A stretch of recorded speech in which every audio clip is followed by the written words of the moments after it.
দিন পাল্টেছে। উন্নয়নের ছোঁয়ায় দীঘা বা মন্দারমণি এখন কংক্রিটের জঙ্গল। সেখানে না আছে ঝাউয়ের বন, না আছে ঝিনুকের রাজ্য। কিন্তু মনটা হঠাৎ করেই ছোটবেলার দিনগুলোতে ফিরে যেতে চায়, যে ফিরে পেতে চায় সেই ঝাউয়ের বন, ঝিনুকের রাজ্য। তারই খোঁজে এবার পাড়ি দিলাম এক নতুন সমুদ্র সৈকতের উদ্দেশ্যে। বিরাটি থেকে বেলঘরিয়া এক্সপ্রেসওয়ে হয়ে চেন্নাই রোড ধরে পৌঁছে গেলাম আমাদের গন্তব্য সি সাফারি বিচ ক্যাম্প বাগদা।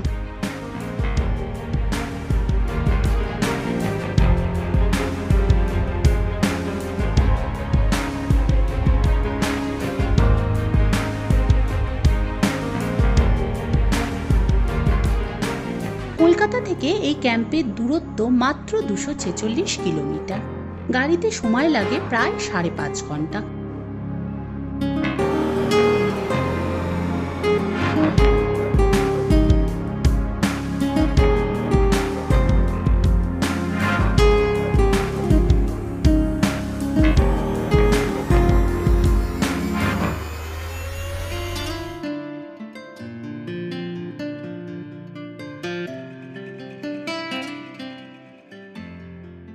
এখানে নর্মাল কটেজ ছাড়াও বাম্বু কটেজ আর অ্যাডভেঞ্চার টেন্টও আছে। আমরা নর্মাল কটেজটাই নিয়েছিলাম। পার হেড 1800 করে পড়েছিল, ইনক্লুডিং ব্রেকফাস্ট, লাঞ্চ, স্ন্যাক্স আর ডিনার। এছাড়া বারবিকিউ করতে চাইলে আলাদা চার্জ লাগবে। আমরা ফ্রেশ হয়ে লাঞ্চ সেরে সুন্দর ঝাউবনের রাস্তা দিয়ে পাখিদের মধুর কলতান শুনতে শুনতে এগিয়ে চললাম সমুদ্রের দিকে। এই দেখুন বন্ধুরা, এখানে আসলে আপনারা কত ধরনের ঝিনুক পাবেন। বেশ কিছুক্ষণ সময় কাটিয়ে আবার ফিরে এলাম আমাদের ক্যাম্পে। সন্ধে নামার সাথে সাথে আমাদের ইভিনিং স্ন্যাক্স দিয়ে গেল।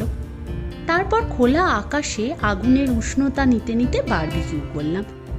এত সুন্দর অভিজ্ঞতা সারা জীবন মনে থেকে যাবে।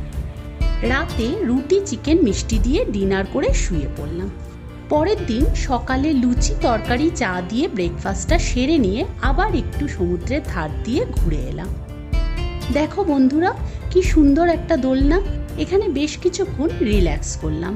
চাঁদিপুর বিচ বাগদা বিচের খুব কাছে হওয়ায় ফেরার পথে আমরা চাঁদিপুর বিচও ঘুরে নিলাম।